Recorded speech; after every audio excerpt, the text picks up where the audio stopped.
వచ్చే ఏడాది మన దేవాలయంలో ముక్కోటి ఏకాదశి చేద్దాం. వచ్చే ఏడాది ముక్కోటి ఏకాదశి చేయడానికి నిజంగా అలా శరీరంలో పదార్థం వెయ్యకపోయినా నిలబడగలిగిన శరీరాలు ఇన్నున్నాయి. ఇందులో ఎంతమంది ఆ దారుఢ్యం ఉన్న వాళ్ళు ఉన్నారు. వాళ్ళని సప్తమి తిథి నుంచే మనం ఎలా సిద్ధం చేద్దాం.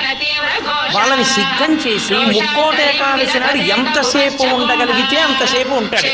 ఇక తప్పలేదు, 4 ఇళ్ళు గుటకలు తీయవలసి. నన్ను నమ్మండి, మీ ఉపవాసం అది పుచ్చుకోకపోతే ఈ శరీరం పడిపోతాం. ఇప్పుడు ధర్మం ఏమైపోతుందో తెలుసా అండి? ఆమరణ నిరాహార దీక్ష శాస్త్రమునందు అత్యంత మహాపాపము. మీ శరీరం పడిపోయే వరకు మీరు ఏమీ తినము ఏమీ తాగదు అని భీష్మిస్తే ఆ వ్రతఫలం ఇవ్వరు. పిశాచత్వం.